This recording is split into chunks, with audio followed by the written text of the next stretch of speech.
It's good to have you back on Mind Force. I'm your host, Nate Shear. Today's main themes are overcoming insomnia, sleep from a biblical worldview, and sleep science.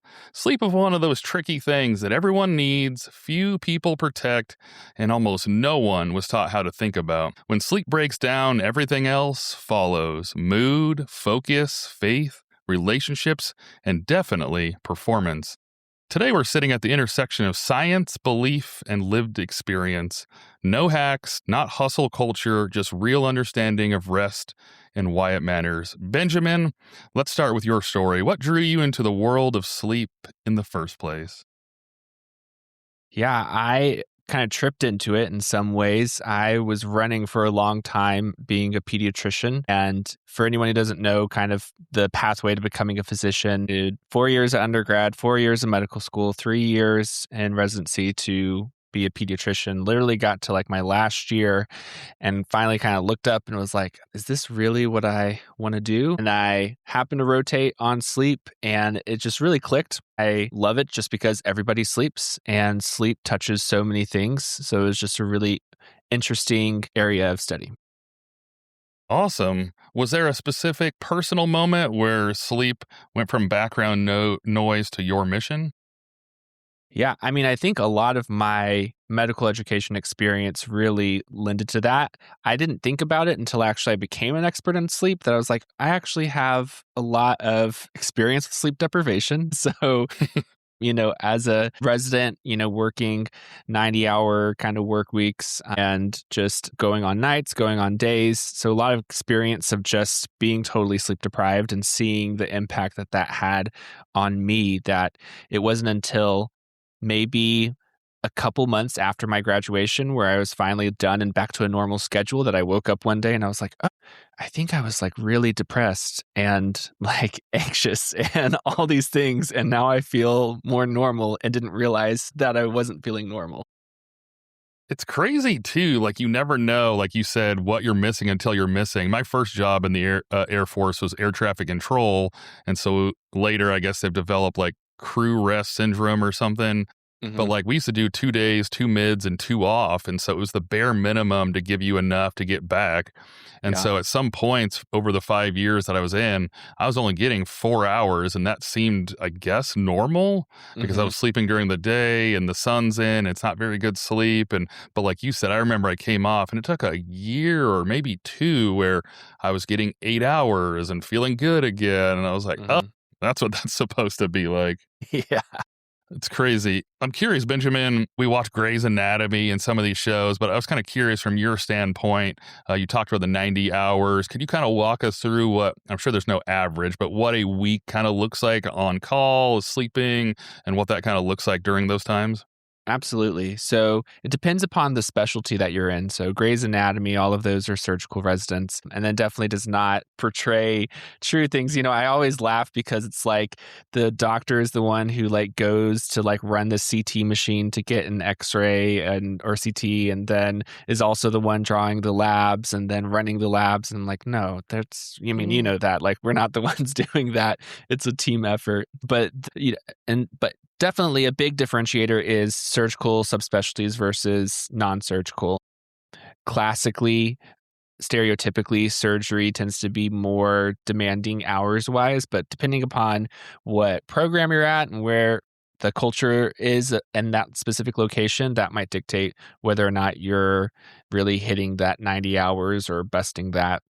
But for me, a typical rotation in pediatrics was we would have month-long blocks. And so I might be on nights, so working 12-hour shifts 6 days a week. And so then I would have technically like 36 hours off and then would go straight back to it. So really, yeah, it was kind of the doing that for 4 weeks. And then I had some our outpatient weeks or months would be a little bit less demanding, but still you're getting there at like 7 a.m. for learning and lectures in the morning before actually clinic starts. And then you have your full clinic day and then you're writing notes afterwards. So it's very easy to be there from like 7 a.m. to, if you let it, 5 or 6 p.m. Yeah, it's rough. In the Air Force, we got 100 patients a week, which is always just kind of crazy to me that we could even do that and have enough time to use the bathroom and do notes and catch up on admin. And it's kind of wild. I feel bad for both sides because the patient wants more time and wants to pour into you and ask you 5 different things they got going on. And you only got so much time in front of you before the next ones. It's kind of unfortunate. Well, my next question is one of my favorites. I love myths. Myths are kind of funny. So, what's one thing people assume about sleep that you wish they'd immediately unlearn? Yeah. I think the biggest thing would be that I can fill my life with whatever and be super busy from the moment I wake up until I'm about to fall asleep and expect in some way that I should just be able to kind of like hop into bed, close my eyes, and then I should be out, you know? And in some ways, I think it's a little bit of our mechanical culture and environment. Like people, I think, in some ways expect us to be somewhat like machines, and our language kind of lends it towards that. I'm going to wind down. I'm going to shut off. Like we expect these things that we're supposed to be able to just kind of like a flip of a switch, be able to fall asleep. When really, that's not the case. Yeah, it's definitely true. I've done a lot of like long road trips, 10 hours, 12 hours, 14 hours. And it's always funny to me because kind of that same principle. You're super tired, you're drained, you've used your eyes, you've used that mental power, but you can't go right to sleep. You try to get in, you pull into the hotel, and you're like, I'm so tired. And you just lay there. And I guess, it's hard to shut off the mind and things like that. Well, last question in the introduction is what are you most focused on helping people understand right now?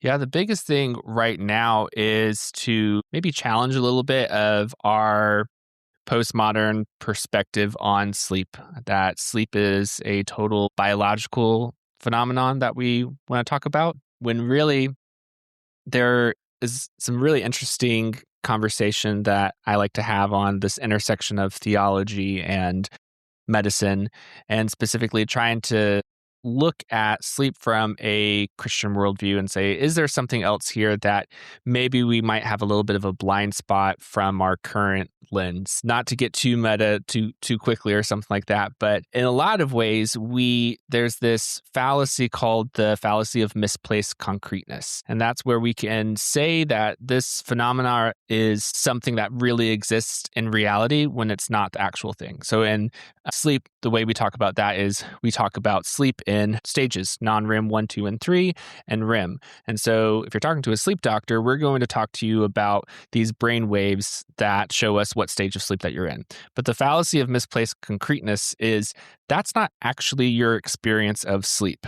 Yes, that gives us a very powerful tool to say, this person's sleep is different from this person's sleep, or you're not getting this amount of sleep. But we can enter a blind spot when we assume that the little brain waves that we're looking at are actually the real thing of the experience of sleep. And that's this kind of difficult point in science, because there is a certain aspect of sleep that we can't really get at. The biggest one would be like dreams.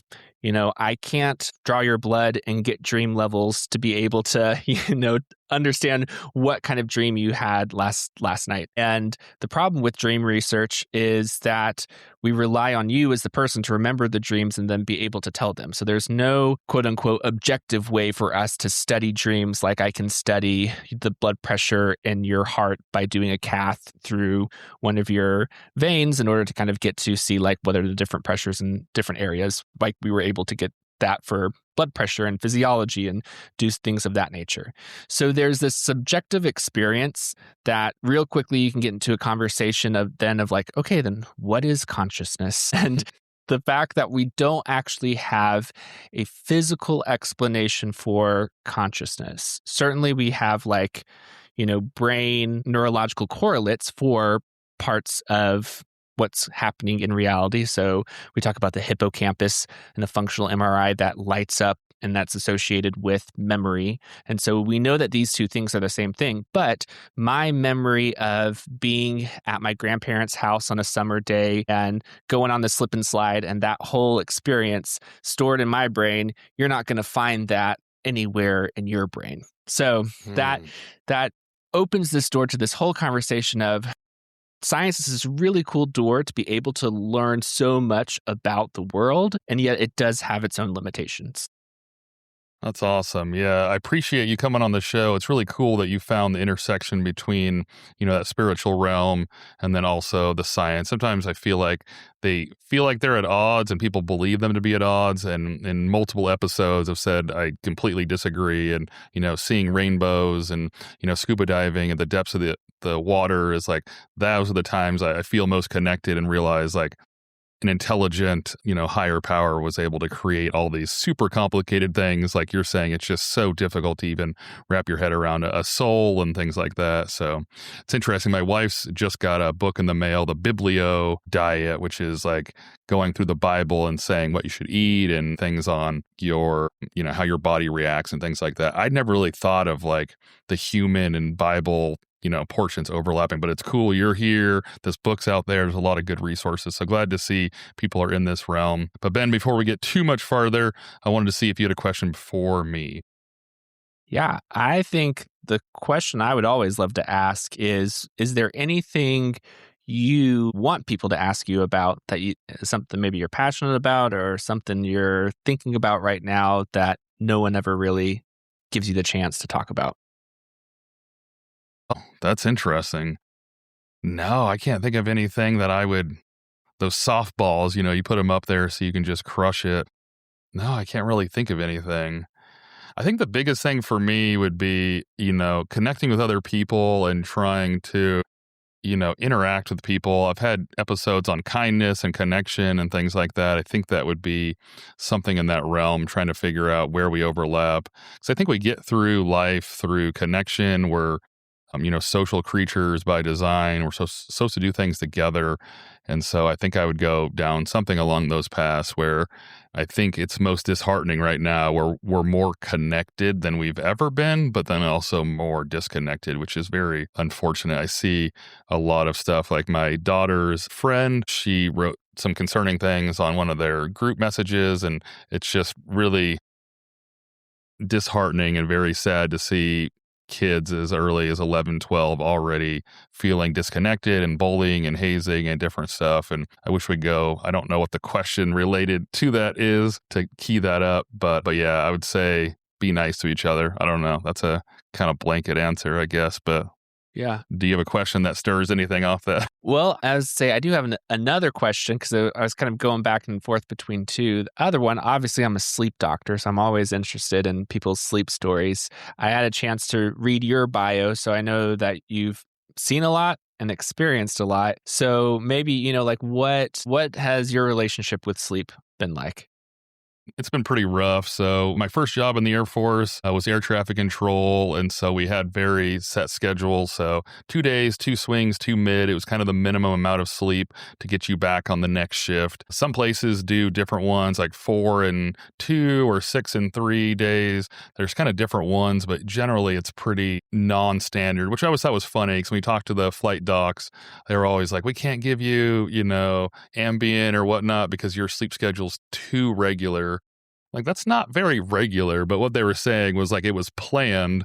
Those pills and whatnot are designed for people that are called on alert and have to, get back on schedule and whatnot. So I've had a really difficult time. I've been much better over the last 8 years since crossing over to become a hospital administrator. My schedule's a lot more normal, but my biggest thing is being able to shut my mind off, which is probably I will probably get into it, but might be the most common one. I have troops and personnel issues and fires I need to put out. Maybe the wrong word. It's what we say in the military. Put fires out at the clinic. And I'm always trying to think of solutions to things to try to make things better within the clinic or hospital. So mine is trying to wind down. It's really difficult. And I've come up with different things like, oh, don't worry about it or put it in a box and tie it up for tomorrow. But I haven't found anything that's super good. The best thing for me, which it might also come up, is working out. So I get up at 5:30, do my devotion, quiet time before the kids get up. I go to the gym at 7, and then I, kind of tire myself out. And then over the course of the day, I'm actually able to lay down. And usually if there's not too many big things on the mind, it's not too bad. But I definitely say it's a it's a very interesting relationship throughout my different career fields and whatnot. And like you mentioned earlier, not that I can come anywhere near, the residency, but basic training and some of those TDYs and exercises that we've been on where I had one back in March where we were working 16 hours a day. So even when you go to lay down, your mind is just still kind of going, even though you're physically completely tired, but it's difficult to like wind down and really, wind down like the robot you said. But yeah, it's definitely been interesting. I wish it was a little bit better, but I think after this episode, it'll be better. We'll see. I can do my best. So your first pillar, Ben, is overcoming insomnia. So when someone says can't sleep, what's usually going on under the surface? Absolutely. I think the way I like to frame insomnia for most people is that it's one, not usually a primary issue in that, like, we used to talk about primary insomnia versus secondary insomnia of, is there something else that's causing it versus is that this just its own entity? And as we have continued to try and refine how we diagnose and talk about insomnia, pretty much inevitably, most times there is something that is going to be causing your insomnia. So it kind of became this false dichotomy between primary and secondary. And so now we just kind of more say, is this acute happening right now, or is this chronic and has been prolonged or something else? And so for insomnia, the interesting thing though is that there really are a lot of different things that can interrupt your sleep. And so one of the things that's really difficult is being able to, people all the time are asking me, okay, what's some quick tips I can have to help my sleep? And I'm like, I don't know, because I don't know what it is that is causing you a problem for your sleep. So there might be something kind of like what you're talking about. If there's someone who, I call them the overthinkers, who I'm just all the stuff that's in my mind and I need to kind of get that off. Oh, sorry, hold on a second. My dogs. Can you hear my dog? Just a little bit. A little bit? Okay. Okay, sorry. Let me get that real quick. It's all good. Sorry about that. She escaped. It's all good. Okay. So insomnia. So something that works for someone who's a little bit more of an overthinker, where I might say, hey, let's do one of the common things I actually talk about is scheduling worry time, which I can get to that in a second. That is something that would be really helpful for an overthinker. But then for someone who's a doom scroller, that I'm just on my phone and I'm like flipping through my phone, then that's not going to be something that's super helpful for them. So the biggest thing is that one reason I love being a sleep doctor, and I think there's probably an element to this of being a physician for most people, is I hear your story and have a whole time to kind of bear witness to what's going on in your life, and then walk alongside you and figure out what tools do you need for where you're at right now. And so for the overthinker, scheduling worry time sounds really counterintuitive because you're like, okay, you want me to worry about things? That doesn't really make a lot of sense. But we want to try and do is separate your bedroom environment from being a place that you worry. Because sometimes what happens is you can condition yourself to let that room be the place where you worry about things. So I often, will hear people who say like, I don't really think about any of these things until I'm lying in bed and trying to fall asleep. So some of that might be you just don't have enough margin in your day to be able to problem solve and to do those things. And so that's just the time where you have the cognitive space, and that's your brain's just trying to kind of get through all of that is one thing. And so it could be that. Plus, I have over days and weeks and years and years and years conditioned myself to have the bedroom to be a place where I worry. So one way we do that is say schedule worry time outside of your bedroom, outside of your bedtime. And then it's not anything that's magic. It doesn't work, after necessarily 1 or 2 nights of practicing this. But with practice, what happens then is that you're trying to contain your worry to one specific part of the day. And so then how this really helps in practice is then if you're outside of that time, then you tell yourself, if this really matters or, whatever, I'm going to worry about it at worry time tomorrow. And so inevitably for some people, then they start worrying about what if they forget what they were worrying about. And that's a whole cycle you have to go down. But then with practice is that you sit down, you write down all the things that you are worrying you. And then I tell people it's a little bit of a bell curve. So at first, it's going to feel like you're actually worrying more. And it feels like it's actually getting worse because you have now set aside time to actually think about it. And people are pretty good at identifying what's worrying them so that they will come back the first appointment and be like, Doc, it's not helping. If anything, it's worse. I'm more worried. And I'm like, that's okay. Keep going. And you're going to get over a hump. And eventually you run out of worries. And so then what you can also start to do is then start problem solving kind of some of those things too. So then it just kind of becomes a time to be productive in some ways of like, okay, I've got all my worries down. It's not really anything else that's coming to my mind. So let's go back to the top of the list and I can, maybe put up some steps of things I could consider or try or something like that.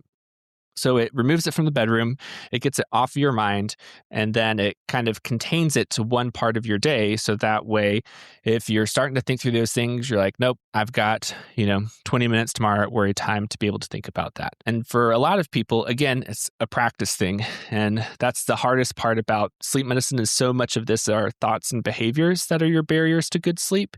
And people hate dealing with their thoughts and behaviors. Everyone wants, can you just give me a pill that's going to help me fall asleep? And I'm like, no, like I can give you a pill. And in reality, there's no perfect sleep aid. All sleep pills are going to do something, whether that is modify the different stages of sleep that you're getting, or it might, help with the beginning of the night, but not the middle of the night. So there's no like perfect sleep in a pill kind of a form. But I tell people like a Band-Aid, it's a sleep aid. This is just a tool that is helpful for as needed kind of use, but not something that we want to rely on. And then people don't like that answer. And then it's a whole conversation of, okay, how can we consider to try these behavioral interventions? Because people will come back and they're like, Doc, it's not working. I'm like, okay, how long did you do it? I did it 3 nights. Okay, you got to do it more than that. So now I've started to say, do this every single day for 4 weeks. It is okay if you're not able to get this done every single day for 4 weeks. Like there's grace. That's fine. I don't want you to like feel like you can't come back to me if you aren't able to do this, because we can walk through this together, troubleshoot, and try and kind of keep going. But we are not going to say this doesn't work. This is a fail kind of a thing just because it's hard, or because we haven't given it its good try, because those behaviors and thoughts are kind of the foundation for good sleep. And so if I'm not addressing them, then I'm just like that story of the kid at the dam with like the water that's like poking through and just trying to kind of stop it, like it's not actually, we're not getting to the root problem. Yeah. I love that you bring up the multiple times per week and things like that. That's come up so much on the show, and it started from the very beginning, which I love that, because one of the reasons I wanted to start the show was we can talk about physical stuff, it seems like, with no issue. You'll talk about your favorite workout, how you did bis and tris, 3x5, but a lot of times we don't talk about mental things, and we're like, oh, I found a new breathing technique. I mean, it's starting to get a little bit more common now, but I find it so odd that like it's common. We're like, oh, I go to the gym 3 days a week and do cardio so I can, have a good heart and be healthy. But for some reason on the mental health, we wanted to check into mental health on like the worst day of your life. We never wanted to do the offloading. And so it's another good reminder. And so, I'll always bring that up as a reminder, like you do it all the time, or you do it for a period of time. It's not a thing. Like it's the example I always use, you would never go and jump on the treadmill once and you're like, I'm done with cardio forever. Like that's not how cardio works. Right. And neither is your mind. So that's awesome. Well, Ben, I would assume overthinking must be one of the more common ones. So I'd like to dig a little bit deeper, go into some of those practical things. So you mentioned the worry time. What have you seen for the best like tips and tricks for that? Is that like journaling and getting it out? Is it just sitting and pondering? Like you mentioned, like problem solving. Is it more successful when you see the completion of that? Or kind of what does worry time? It sounds awesome. I'm really loving this, but what does it look like in practice? Yeah. And there's different kind of stages too. I think some of us might have heard of the intervention where you just keep a pad by your bedside or something and you just write it down to offload it from your brain, because that can be an aspect of the overthinker, is that in some ways you're subconsciously like, I don't want to forget it and I haven't solved it. And so your brain's just kind of wired to keep it on your mind because you haven't solved it yet, or you haven't offloaded it somewhere else. And so for some people, they don't even necessarily need to do worry time. They might just be caught in this, they're kind of thinking about something specifically, that just having like a pad at their bedside to kind of write something down might be helpful. But if you find that that is not actually helping your mind to kind of calm down, then we're actually kind of like scheduling worry time and doing it somewhere outside of the bedroom and outside of bedtime would probably be more beneficial. Then the other kind of thing outside of worry time or just writing it down to get it off of your brain, I really like to talk about practicing gratitude, because it's really hard for our brain to do two things at once. Even though we have a lot of people who say they're multitaskers, really it's that you're really good at switching between things, but your brain is focused on one thing at a time. And so the same thing with worry, it's really hard for your brain to both worry and to practice gratitude at the same time. And so it's not going to magically, again, make those worries go away or do anything. But how I talk to people about gratitude is it just kind of cuts the cycle off. And so it kind of stops it in its tracks, because now I'm thinking about, well, I'm just thankful that I have a job, and I'm thankful that I have a house, and I'm thankful, and I encourage people to try and don't just say the same, I'm thankful for my family and my house and my job, and I'm just going to say those three same things. I encourage the people kind of move beyond that, because then I think in some ways too, that kind of gets back at the spiritual side of things. And when we're talking about who we are as persons in our hearts, as individuals that have kind of settled habits and dispositions, that when you are practicing gratitude, that's forming you into be a certain kind of person. And I'm going to be more thankful. And then if you start to notice these things that you're thankful for, it's easier for you to start seeing that to where, so let's say you're trying to think of something that you're thankful for, and you're like, well, I'm thankful for this bed. Then you can start thinking about all the people and all the hands that it took to get that bed to you right now, of the people who made the sheets, the people who made the mattress, the people who made the frame, the screws that hold everything together. It's once you see that and you have it as a mindset, it's crazy that you can start to see the illusion of self-sufficiency just goes totally out the window, because then all of a sudden you're seeing this whole network of hands and people that even, this that we're doing right now, to be able to talk in two totally different places, is totally crazy. And that is going to do something within you that's going to help to kind of stop that worry in its tracks and give you at least the space and the margin to pivot. So that way you can move towards, if you want to do some deep breathing or some prayer or guided imagery or whatever that might be. Absolutely. That's good stuff. I think of that every time I get on an airplane for whatever reason. And maybe it's because I grew up on Oregon Trail, right? So I always think of Oregon Trail for some reason. And I think back, it used to take days to get down the road, and half of you would die from dysentery. And now, I've been stationed in Japan, Florida, Southern California, Northern California, all over the place. And so it's just bizarre to me. I can blow through 10 time zones, be in a completely different, area of the world with modern technology. And then back in the day, you had to do a covered wagon and try to go across the river. So yeah, I think that's pretty interesting how crazy that is. But we'll transition into your next pillar, which is sleep from a biblical worldview. So how does scripture frame rest differently than our modern culture? Sorry, I got something caught. No, you're good. I think the biggest thing for how the biblical authors talk about rest and sleep, one, if I can nerd out a little bit about the Bible for a second, if you look at Genesis and the creation narrative and just the fact that God rests is a huge thing. And even when you're comparing it to other neighbors of the ancient writers, you're going to have epics where the world is created out of violence, and that, this god slays this god, and then their, body that is halved becomes the sky and the ground kind of a thing, a very violent, social imaginary. And then, so you read these things that would have been the surrounding stories for the ancient Israelites. And then you read Genesis and the creation account that God just creates it out of his word, is totally mind-blowing when you see it from that perspective. We, hindsight's 2020, we're oh yeah, that makes sense that the world could be created that way. But in the ancient Israelites, that's bizarre.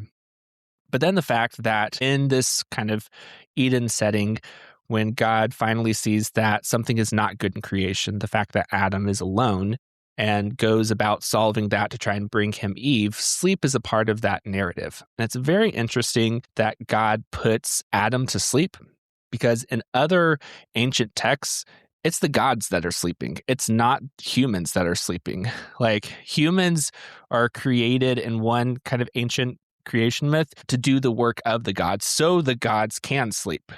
So Okay. it's a very different, like, perspective. Even, like, thousands of years ago when that was written, it was radical compared to their neighbors at that time, let alone this question that we're talking about, how that vision of rest and reality and sleep is different from our modern kind of hustle culture and productivity and efficiency and things of that nature. Very, like we've already talked about, a little bit mechanical, and that we idolize efficiency. I mean, we see this both in medicine for sure, of like, that's the bottom line. If I could do something to be more efficient, we're going to sacrifice a lot of things for the sake of efficiency in the modern American healthcare paradigm. And so the fact that the biblical narrative gives us this creaturely limitation, the fact that we are limited creatures, in contrast to God as creator, who has no need for sleep, has no need for rest, never grows weary, it really just puts us in our place. And that's a very different dynamic, that it's something that we don't need to try and overcome. It's not something that we should try and, buck off. Like, sleep has had a bad rap intermittently throughout history, and especially in industrial revolutions, when people were really kind of like, we want to get beyond our limitations. And some of that too was like, I'm spending a third of my life asleep. That's crazy. I need to do other stuff because I need to be more efficient and more productive. And I think now most people are burnt out on the productive kind of narrative and stuff like that. And there's less buy-in on that for our postmodern period. But I think that narrative still exists for sure. Absolutely. I love that you mentioned that. I was kind of hoping you would, because I recently, it's been a couple months, but I think it came up in Bible study, but I'd never really thought of it. But it's awesome that Jesus came down and, walked among us and did everything to connect with us. And one thing I'd never thought of is, on that seventh day, even though he is God and most powerful and can literally do anything he wants, he rests solely as an example to say, I rested, you should rest. I don't need to rest, but I'm going to do it to lead by example. He could do whatever he wants. I'd never really pause. So that's awesome that you mentioned that. Lead by example, like, did the thing. It is okay. It is not weak or anything like that. I'm curious, in this section, for the biblical standpoint, are there any biblical principles that quietly support better sleep without ever even using the word sleep? Maybe not directly, but it's kind of tied into sleep. One I really love comes from Psalm 127. So it does specifically talk about sleep, but it kind of gets back to our limitations, and that it's talking about setting up, unless the Lord builds the house, then the one who is building it is laboring in vain. Then it goes out to the one who's watching over the city. Unless the Lord's the one watching, then that person who's watching it is watching it in vain. And then it goes into saying, it is in vain that you it is in vain that you rise up early and go late to rest, eating the bread of anxious toil, for he gives to his beloved sleep. And that really gets back to this productivity discussion that we've been having, of that so many times, like, I got a busy day, so I need to get up early to get on this or that, or I have to stay up late until my checklist is done. Over, 1,000 years ago, we have this written in this psalm, of this reflection of someone who's saying it's totally in vain that we are doing this, and not recognizing that God has given us sleep as a gift. God is the one who is sending sleep upon us, and that's something that we need to recognize and receive.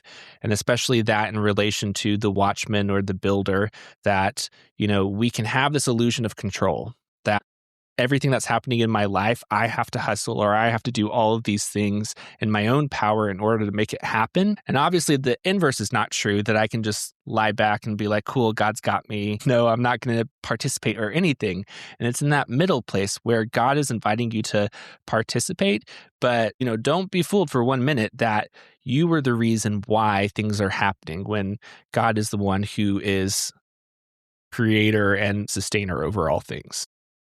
Absolutely. I think another good reminder is everything's in balance. Like everything, you should never be on one end of the spectrum or the other. Like you said, you can't completely give it away. You have to do something, but you also know that the creator is ultimately in power. I think one thing that's super interesting to me is I feel like I get that anxiety and the checklist and trying to work through everything at night. But one thing that I just stumble upon, which I think has been really helpful, is do you know the most common phrase in the Bible? No. The most common phrase in the Bible is in variations of the words, but do not fear is the most common phrase in the Bible. So it's just a good reminder when you lay down, you're trying to worry about the next day and did I get enough done? Just over 100 times based on, different translations, the number changes obviously, but just think on that. Like, do not fear. Like, there's a reason that shows up more than any other phrase in the entire Bible. 66 books, and you got, one phrase that comes through. Thought that's pretty powerful. Is there anything that that like kind of feeds off that? Do not fear. I think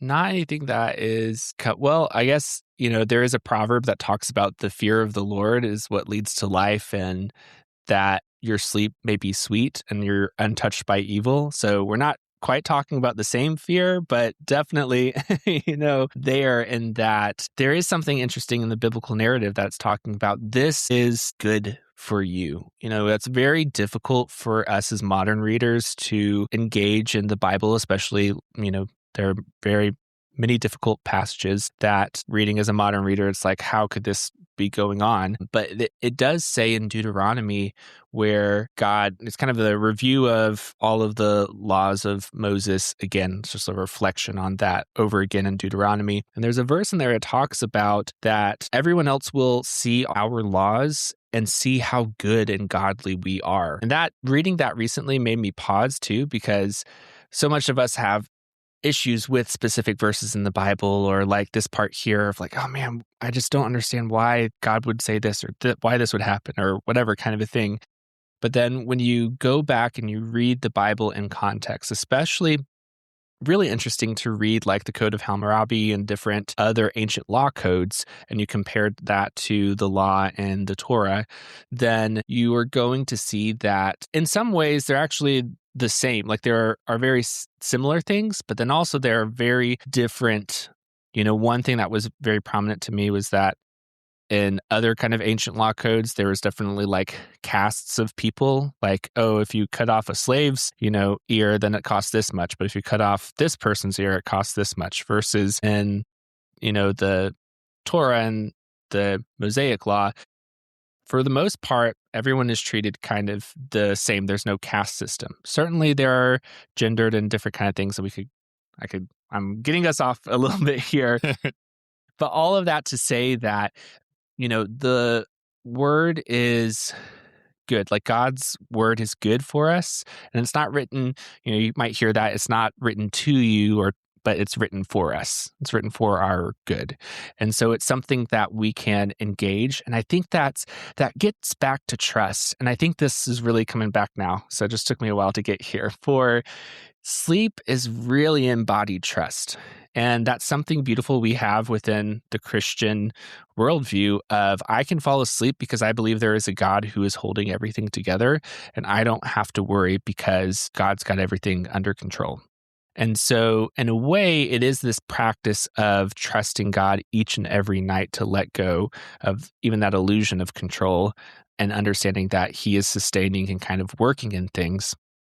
But saying I trust in God, like we're very cognitive, like thought people, not necessarily always like feeling people. And so I can understand that, but to like sink down into my heart and really trust God, that's a totally different journey.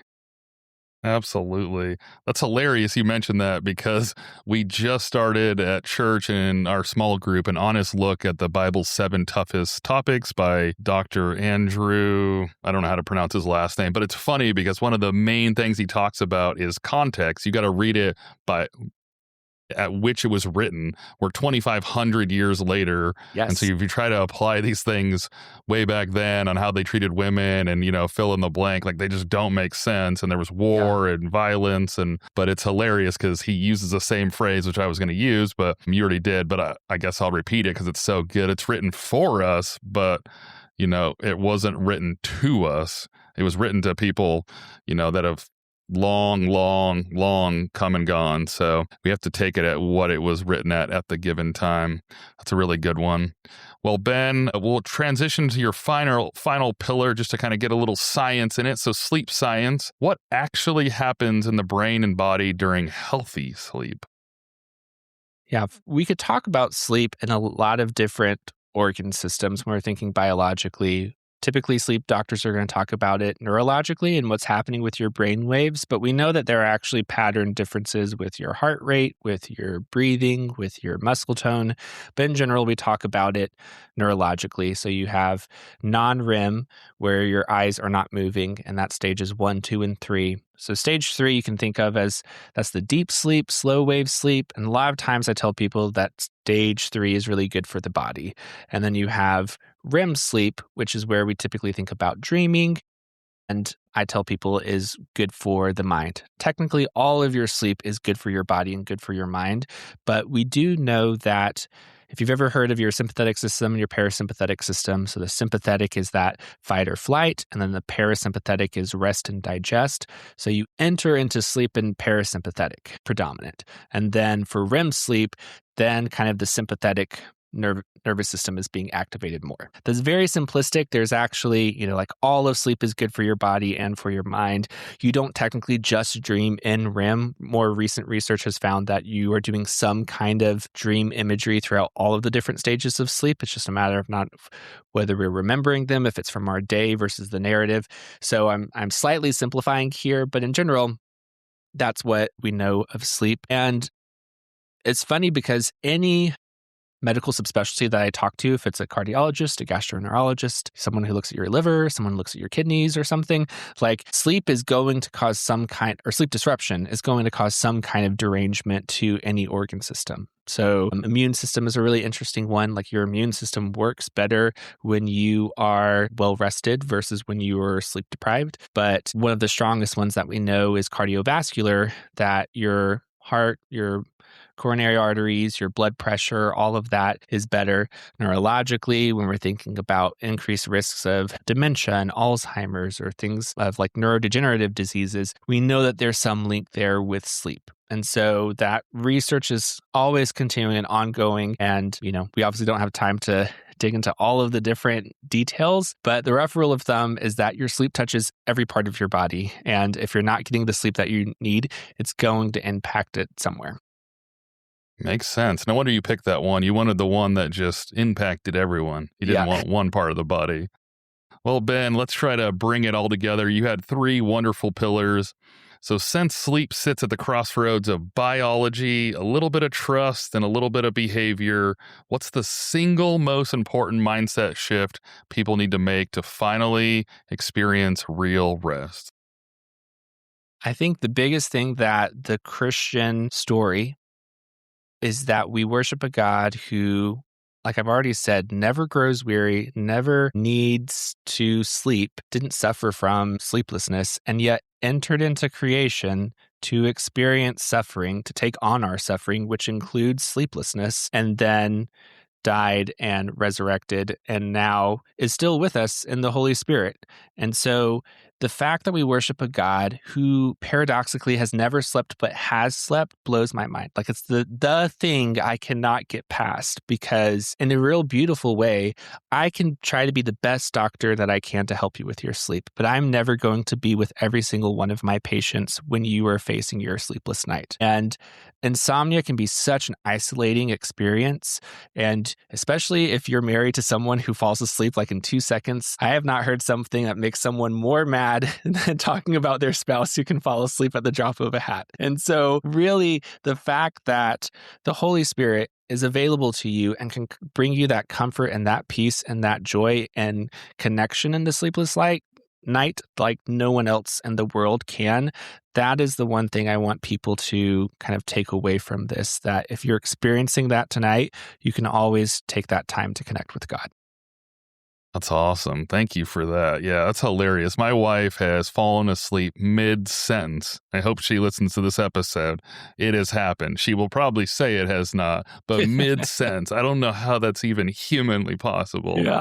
But yeah, she's doom scrolling. It's like one or the other. She's out in seconds or she's staying up way too long, and I just see the glow of that. Well, Benjamin, thank you for bringing clarity to a topic so many people struggle with silently. Before we close, where can listeners connect with you and learn a little bit more about your work? Yeah, if you're experiencing your own sleepless nights, then my book that just came out, Sleep Habits Journal, Practices, Prayers, and Devotions to Ease Your Sleepless Night, might be a good resource for you. So you can get that at sleephabitsjournal.com. That takes you to my website where you can learn more about me, sign up for my newsletter, things of that nature. But then also I'm on social media as at The Wholehearted MD. So any of those places, I'd be happy to connect. Awesome. I need to make another tab right now and put that in the Amazon cart. To everyone listening, real rest is not quitting. It's not lazy. It's alignment. It's trust in the Lord. Please protect it. I love you all. See ya.